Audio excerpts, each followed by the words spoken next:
Welcome to today's episode of Creating Connections. Today is our 150th episode. Honestly, Mitch, I can't believe we've actually made it to this milestone. I don't think either one of us had any idea what this was going to become, the people we'd get to talk to, the conversations that we would have, the connections that we would make when we first started the Creating Connections podcast nearly 3 years ago. And today, I think it's only appropriate for our 150th episode. We have another really special guest. Yes, we do indeed have a special guest today. This gentleman joining us today is the entrepreneur behind 3 multi-million-dollar companies and is the author of Profit First, the author of Pumpkin Plan, and what Business Week has deemed the entrepreneur's cult classic, The Toilet Paper Entrepreneur. Mike is a former small business columnist for the Wall Street Journal and the former business makeover specialist on MSNBC. Today, Mike travels the globe as an entrepreneurial advocate, speaking to guys and gals just like you and I, entrepreneurs at heart. He's globally recognized as the guy who challenges outdated business beliefs and teaches us what to do about it. It is our pleasure to welcome to Creating Connections podcast and introduce to you author and entrepreneurial guru, Mike Michalowicz. So excited. That was nice and easy. What are you talking about? This also speaks to a much bigger issue. Providing personal solutions through understanding people. This is the Creating Connections podcast with Gitomer Certified Advisor Mitch Taylor and Certified Personality Trainer Vicky Musni. Thank you for having me on. Thank you. Thank you for joining us. Mike, it's a pleasure to have you on our podcast. This is actually our 150th episode of this podcast, believe it or not. Nice. Congratulations. Yeah. I know, Mike, you're no stranger to small businesses and no stranger to the event community either. We have a good friend, mutual friend, Jason Spencer, who is a Profit First professional in your group, correct? Yeah.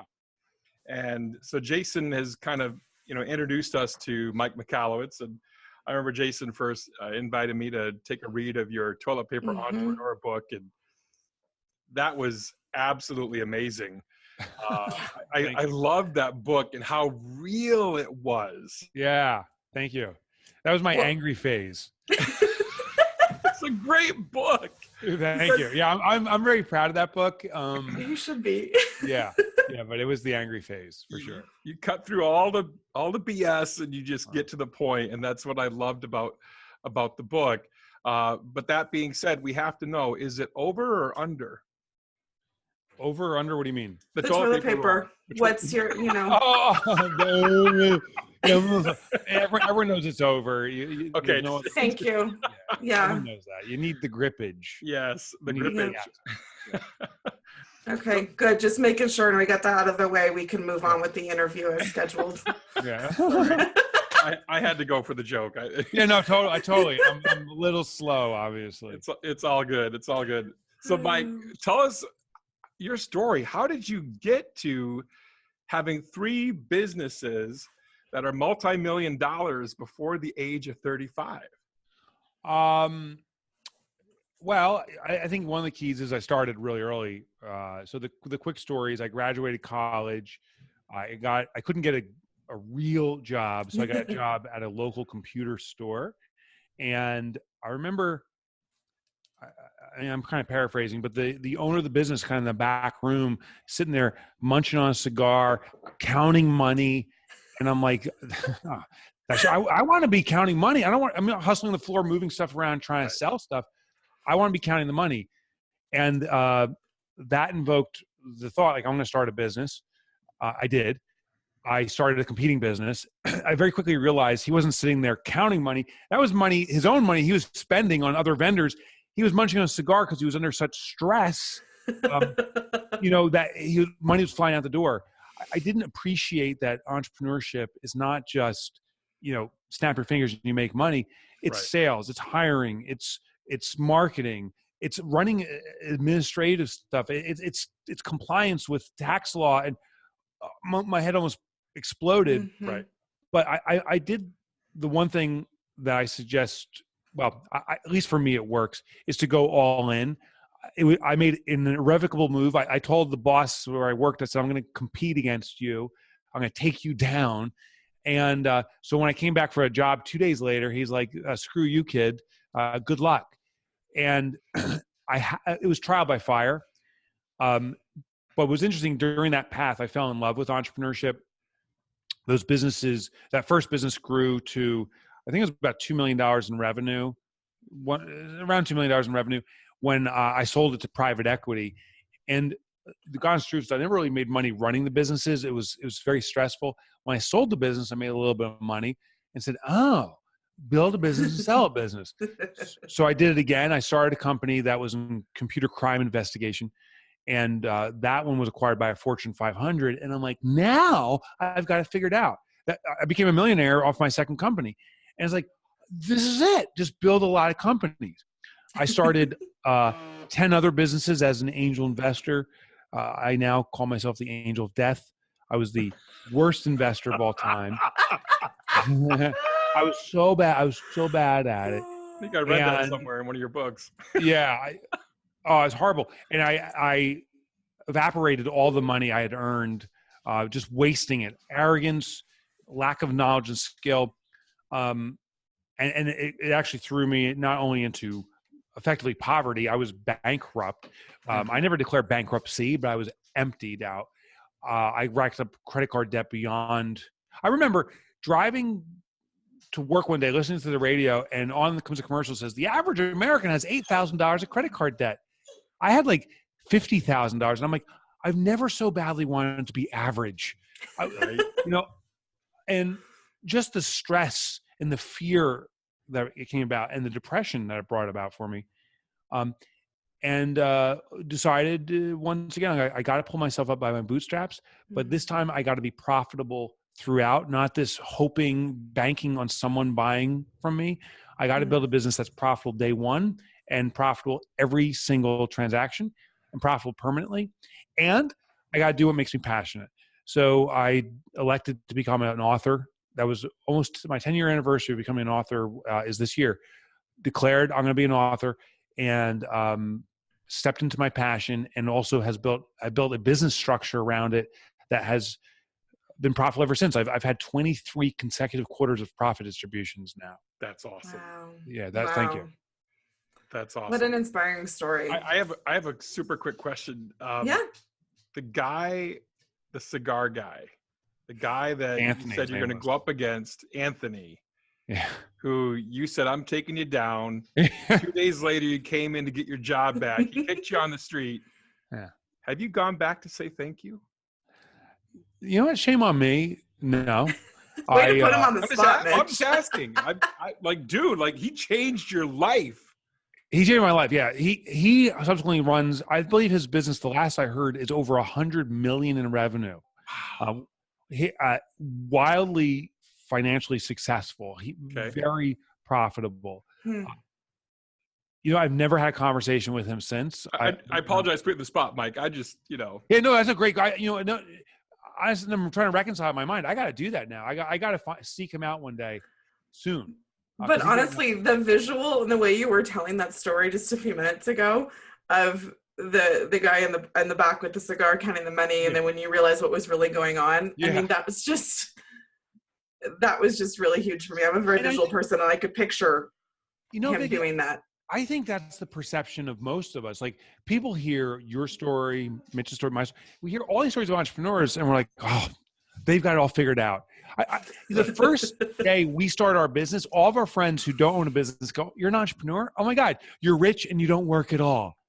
And so there's this total misconception. And it's a shame because all these magazines like Fortune magazine, Inc. magazine, Fast Company, the cover is, Mark Zuckerberg, billionaire at age 27, Elon Musk, genius billionaire. And the perception is that's the real reality of entrepreneurship.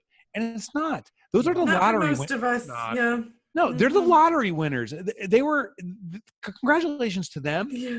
I wouldn't argue they're the smartest people in the room. They were just in the right place at the right time, and they Yes. had the smarts that complemented it. Yeah, exactly. The vast majority of us, you all, everyone, extremely smart and courageous. Just the real path of entrepreneurship is a long slog. And therefore, I believe we need to do what we're passionate about, because that will give us energy and excitement regardless of the financial outcome in the short term. If we're energized by our passion, the financial outcome in the long term, I believe, is very promising. Yeah. When my husband and I first decided to take our event business full time, it was kind of pushed upon us because he was let go of his day job. And we joked with friends for years that, there's such a fine line between being self-employed and unemployed. Yeah. And, Yeah. There really was. Like, you go to a bank and you need to get a business loan or stuff. They say, "Oh, is this your business?" Meaning, you need a personal loan. You're too risky. And I used to get so angry at them. I'm like, no. But the reality is, most small businesses statistically fail. So it is a courageous thing to become an entrepreneur, and it takes a lot of just stick-to-itness. Yeah.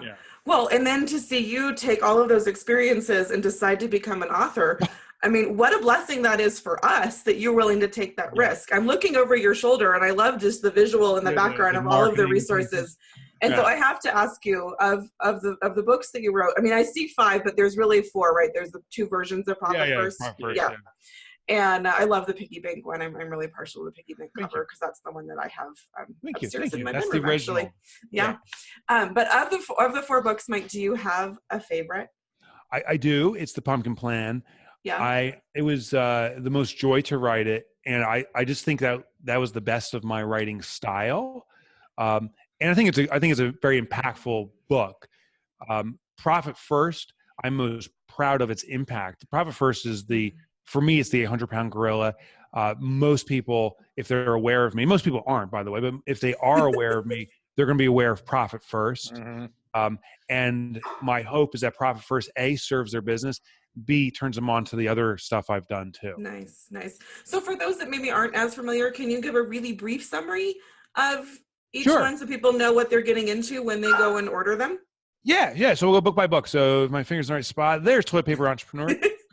Toilet Paper Entrepreneur was my first book. I was telling Mitch, I don't know if that was going to be broadcast or off air, but that was my angry phase, my first book. But also, there it is. I can't hold it up because I listened to that one on the audio version of awesome. it. So yeah. all the books I read myself. I love that. I do. Thank you. And I read them in a different style. Like I don't just do straight reads. I kind of riff off them and share stories. But I still love knowing that it's your voice. I love that when an author is reading their own book, I feel a deeper connection to them.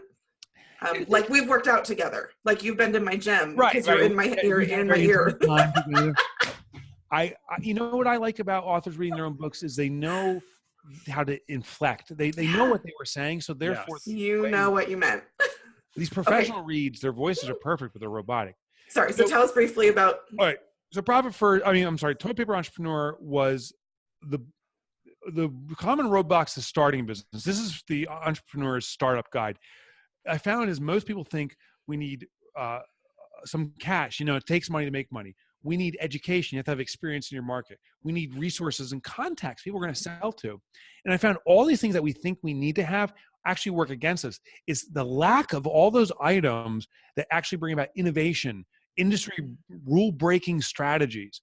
So Toilet Paper Entrepreneur is an analogy of toilet paper. When you have 3 sheets, you're very successful. And you never hear anyone complain about it. We find a way to navigate through it. In business, it's the lack of resources that structure us or position us for the greatest success. And I talk about how to leverage it. Pumpkin Plan was my follow-up book. It is my favorite stylistically, just because I really dove into storytelling, my favorite thing to do. But what I discovered, my readers that discovered Toilet Paper Entrepreneur said, I got my business started. I need to grow, and I need to grow organically. I don't have tons of money. I don't have any money. How do I grow healthily and organically? So the Pumpkin Plan is a strategy I derived from pumpkin farmers, colossal pumpkin farmers, learned how they grow a colossal pumpkin organically and healthily, and translated that to business. And it's uncanny the exact same procedure or process is used to grow colossal businesses. And I share stories of many businesses that have grown colossally using this method, and of course outline the step-by-step method. Surge is my sleeper book, aka no one's buying it. And okay, except for Mitch. I love this book, but I stepped into an area that was new for me. The first two books is very formulaic. Do this, do that, do this, do that. Surge is theoretical. I talked about the concept of shifting markets, that the fastest way for a business to grow is to position yourself in front of market momentum. And as that wave of momentum comes, it actually carries you. You don't have to know how to Facebook advertise. You don't need to know how to do traditional advertising. You don't need to know anything. As long as you have an offering that's in front of a massive market momentum, it grows your business massively. It's the exact strategy I used in my current business. I've put my business, it's called Profit First Professionals. It uses the Profit First method, but I figured out, my colleague and I figured out that accountants and bookkeepers are going through a massive change. As they're shifting, we've put an offering in front of them, what they need, and now they're carrying us. We don't advertise much at all. We do a little bit, but the market is carrying us. That's what Surge is about, catching the momentum of markets, but it's more theoretical. I actually love the book. I get upset that it's not moving the way it should, because I think it can serve a lot of people. Seeing the trends and riding the wave, right? Yes, spotting the trends in micro markets is the key. And then Profit First is the concept of profitability. The essence is this: 83% of businesses, there was the original book, 83% of businesses, small businesses in the globe, are not profitable. They're surviving check by check. My life's purpose, my mission is to eradicate entrepreneurial poverty. I try to do it in regards to time and effort. This one, I hit the nail on the head with money. There's all these different forms of poverty, but money's the big one for entrepreneurs. How do you make your business permanently profitable today? And the essence of this is real simple. Profit is not the bottom line, meaning it doesn't come last. It's not the year end. Profit is the top line. It's the most important thing. So starting today, every time we have a sale, we immediately take a predetermined percentage of profit, allocate it, hide it away from ourselves, and run our business off the remainder. It's the pay yourself first principle applied to business. I can't thank you enough for Profit First. I followed. Thank you. I followed Dave Ramsey, Financial Peace University. Yes. Never could quite try to figure out, how do I put that into my business? You just nailed it on the head for me. Thank you. Thank you to Jason Spencer for turning me on to you. I can't thank you enough. Thank you. No, and as a business partner, I see the change in Mitch over the last several years, 2 years that you've been doing Profit First. Yeah. And where he'll call me, he's like, hey, it's the end of the quarter or the beginning of the quarter, and I just got my profit distribution. And I'm like, wow, that's, it's a big change. I was studying public companies because I'm not necessarily a fan of public companies. I'm a fan that they all started like we did. They had their small business. Right. Hewlett Packard started out of a garage. Apple started out of a garage. And they grew to their size. One of probably arguably the most important component of that kind of growth and success is fiscal discipline. You cannot achieve a size of 10,000 employees without mastering the cash flow component. One of the rules, probably the golden rule of all public companies, is reward the shareholders. Always keep them engaged. They're taking on massive risks. They gave money to your company, and the stock value can go up, or sadly, it can go down. Therefore, we must reward them throughout. So they do quarterly profit distributions. One of the golden lessons I think we as small businesses must take from large corporations is we must reward the shareholders, which usually is ourselves. But we must reward ourselves for taking on this risk, and we must do it on a quarterly basis. And that's what we do with Profit First, that quarterly reward system. And Mike, one of the things I've noticed in the events industry, because that's our audience, you're creating connections for event pros. Our audience are people like Mitch and like me, who started a wedding or event company in part because we loved weddings, we loved parties, or we were good at a particular skill. But across the board, when I speak to event professionals across the country in Canada and Australia, very few of us have a business background. We got into it because of a love for the events or the unique talent.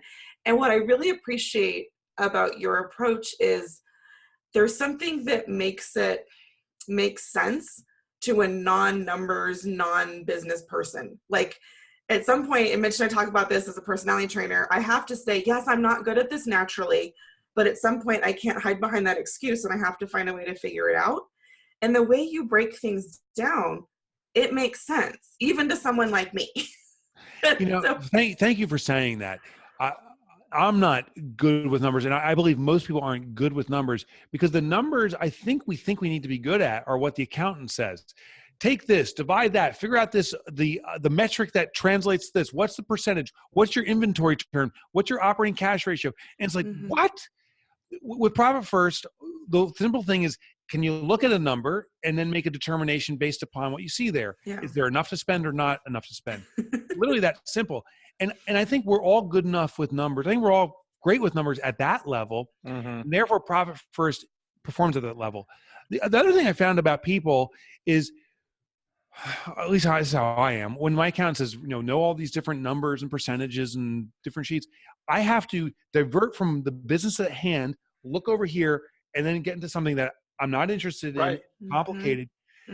What we did with Profit First is your focus is here. We don't take your focus off of it. Most entrepreneurs log into their bank account, they hop on their phone, check what their balance is. Well, if that's what we do, let's not try to change ourselves and say, no banking, let's go here. No, if we naturally log into the bank account, let's keep doing that. So Profit First intercepts our natural path. You can't avoid it because you log into your bank account anyway. And now you see it, and it's black and white. Is the money enough money there to spend or not? If not, can't spend. If so, I can. And that's how it works. The split in the percentages to me is just genius, with every dollar amount that comes in funneling into that income account and then breaking it out depending on your business, right? Or what you're dropping into for expenses or owner's pay or profit or tax or whatever and as obviously you go deeper as you get more involved and higher end on business. But to me, it was, again, just genius, kind of like, envelope system for business. It was great. Yeah, I think it's especially attainable for those of us that were doing the envelope system in our personal lives. Yeah. It's easy to make the mental switch.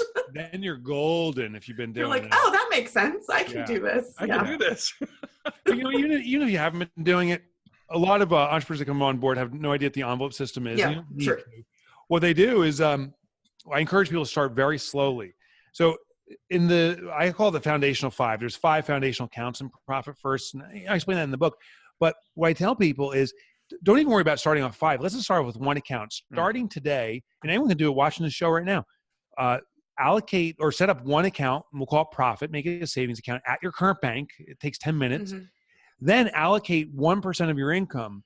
And the magic here is every time income comes in, you take 1% and put into profit. It's such a small amount that it won't have any impact on the flow of your business. Because if you can run your business off, say, a $5,000 deposit, you can run your business off a $4,950 deposit, only moving $50 for profit. So the business isn't negatively affected. But what happens is you start seeing this small amount of money over time keep on accumulating. And it's literally cash for you. So you don't get rich overnight, but you do get very rich in confidence. And that's when people start going more into the system. They say, let me try 2 or 3% in profit. Let me try introducing another account to pay myself a regular salary.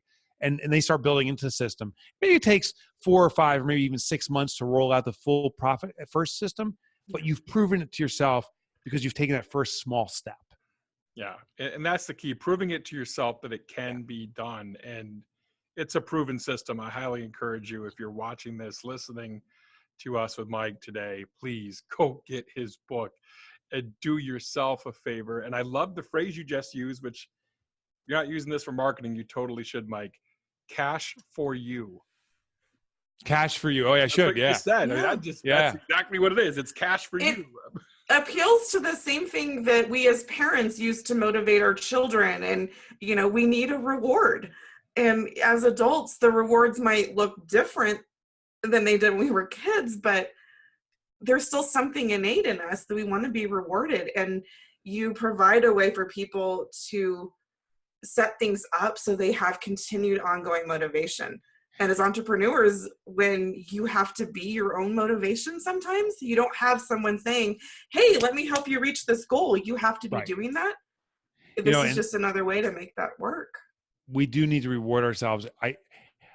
What's a shame is in the traditional accounting arena, I remember meeting with my accountant one day, and he pulled out the income statement at the end of this year. He circled the bottom, he had a big red marker, and he circled, hey, a profit. It was like $15,000. And he looked at me and said, hey, congratulations. You had some few tough years. You had a profit this year. And I remember my heart going to flutter. I'm like, yeah, profit. And then I said, where is the profit? Yeah. And he responded that way. He starts laughing. He goes, it's not a cash profit. You already spent the money. It's an accounting profit. You don't have it. And I was like, what the F? This to make a profit and it doesn't even exist. It's vaporware. Like, right. Yeah, it's gone. So with profit first, I believe in the entrepreneur's definition of profit. At the end of the year, at the end of the quarter, I expect for your business to have a cold, hard cash in the bank profit, money that can go into your pocket and you can spend freely as you wish. That's the profit we're talking about, not an accounting profit, a real profit. That's awesome. Yeah. Mike, I know we have to wrap relatively soon here. I have some questions that I would love to run by if you don't mind. Yeah. Is that submitted questions? Yes, submitted questions. Awesome. How do you find people to work with that you can trust? My employees I would die for, and I think that's the lesson here, is I think trust begets trust. I bring on people and I trust them. I put them in a position of trust and I emphatically trust them. They in turn build trust for me and the relationship blossoms. I think I need to take the first step in building that trust. Now, have I been burned before? Yeah. Have I been burned often? No. So no. That's the next question. What do you do when you find out that you can't trust them? Oh, well, then we're not a fit.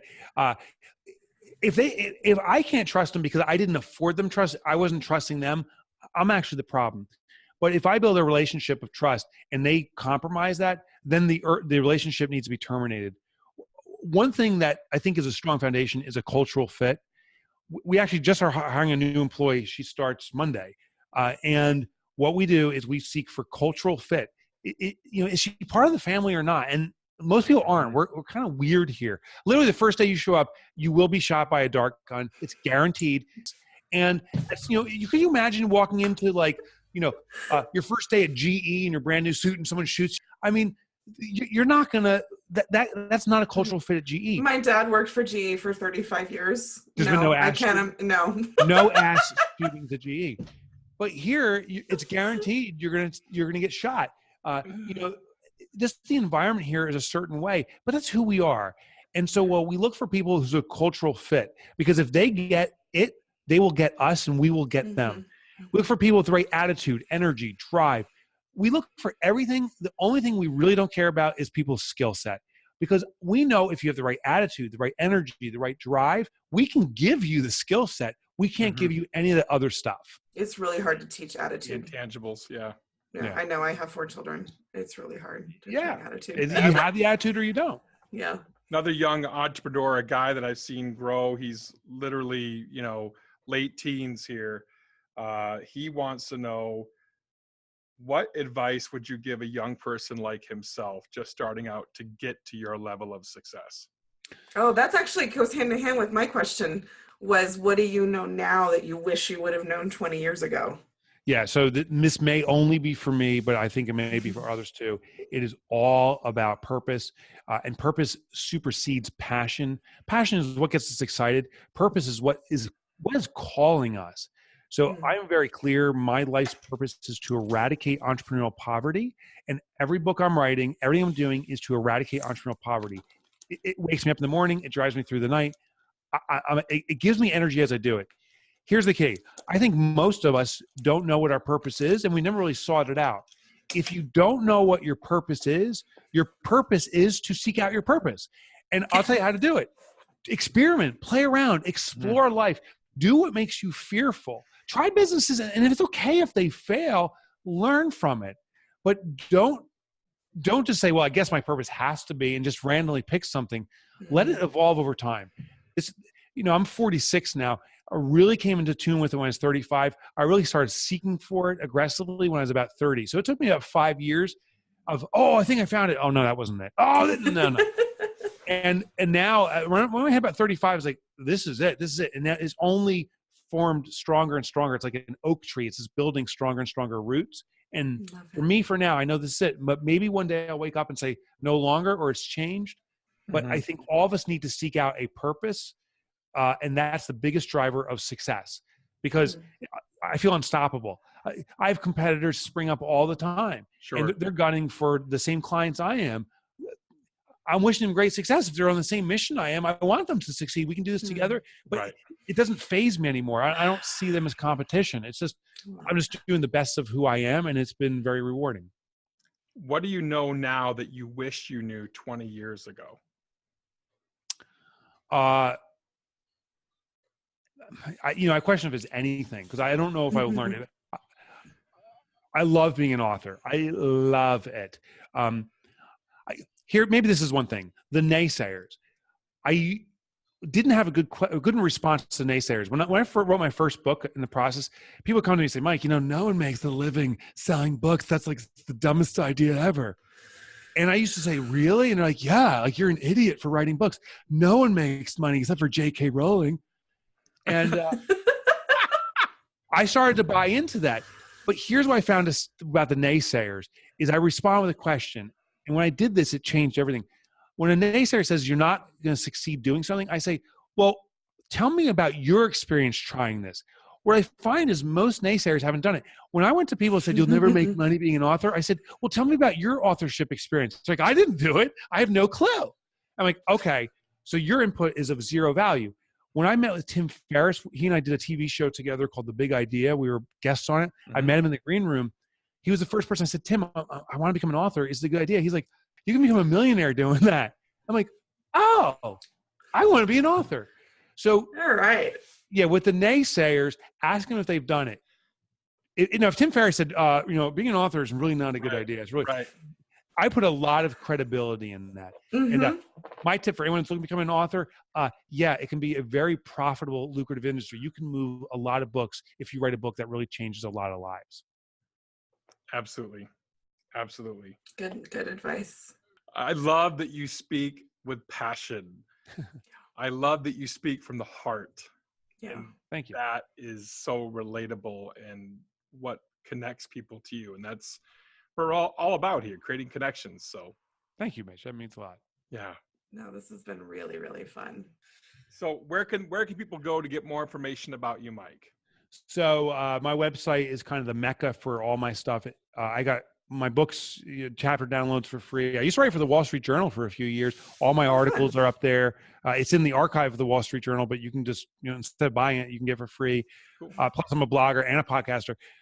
It's MikeMichalowicz.com. I figured out that no one on this planet can spell it. I struggle at times. So there's 2 shortcuts. If you're on Google right now, you can type in Mike and hit the spacebar, Mick, M-I-C, the longest, most Polish name ever. That's my name. Just click on that. The other thing is my nickname in high school was Mike Motorbike. Mike Motorbike. So go to MikeMotorbike.com. Awesome. That'll bring you to my site too. I know you know how to spell Mike Motorbike, and that will give you access to everything. That's fantastic. Awesome. We're very much looking forward to seeing you in the future at a conference, Mike. Thank you so much for being a part of our show here today. Mitch, thank you. Vicky, thank you. Yeah, we'll see you. We can talk about that. We'll see you next month in Vegas. In Vegas. Yes, at Mobile Beat. So next month, that'll be awesome. It's going to be fantastic. Yeah. Yeah, we're really looking forward to that too. Looking forward to see you in person. Being the keynote for Wednesday's presentation at Mobile Beat. So thanks, Mike, for joining us. Thank you. Thank you. What a great interview with Mike Michalowicz. Oh that was so fun. Yeah. Some of the nuggets imparted in what he said, and I brought it up to him during the show, cash for you, right? On the profit side, him actually realizing that I need to go back and thank Anthony. He's a good storyteller too, though. Yes. Like there's something really authentic about him that I love. It's another a theme of ours for this month. But this is this is going to be an interview you're going to want to go back and listen to more than once. Oh yeah, absolutely, I will. because there's a lot of information in there from Mike that if you go back and listen to again, you'll hear a different way, I think. So, Yeah. We're very excited to be welcoming Mike Michalowicz to Mobile Beat Las Vegas. Mobile Beat Las Vegas 22 happens this coming March, the 12th through the 16th. Get your tickets at mobilebeatlasvegas.com to get your tickets for that. The Tropicana Hotel. We're very much looking forward to it. Vicki and I both will be at Mobile Beat as well. So, and let me just reiterate, I went to Mobile Beat for probably 5 consecutive years before I ever actually got into DJing, maybe 4. But I went to multiple DJ shows. You can get so much out of this, even if you aren't a DJ. The business content, I mean, come for Mike's presentation alone, you will get your money's worth, and everything else will be bonus. So if you're watching this and you're another event pro that's not a DJ or MC, don't write off this show as irrelevant to you. It is fantastic. Just content-wise and relationship-wise. The show has great content. There's other great keynotes as well that are going to be there. I'm very much looking forward to Steve Napolitan. Another past guest on our show. On our show. Stevie Ray is presenting at Mobile Beat Las Vegas this year. Very much looking forward to seeing Stevie Ray again. And then Doug Sandler, another past guest of ours, ironically enough, is speaking at Mobile Beat Las Vegas as well. So, yeah, it's a great show. I've been an attendee of Mobile Beat shows off and on since 2000 and every year since 2007 for the Mobile Beat Las Vegas show. And I can't encourage you enough to get your tickets, be there. Great networking, great sharing, great learning. All right. Thanks so much for watching Creating Connections podcast. I'm Mitch. And I'm Vicki. We provide personal solutions through understanding people. We'll see you next time. Have a great week. Thank you for listening to the Creating Connections podcast with Gittimer Certified Advisor Mitch Taylor and Certified Personality Trainer Vicki Musni. For more information on providing personal solutions through understanding people better, visit creatingconnections.biz.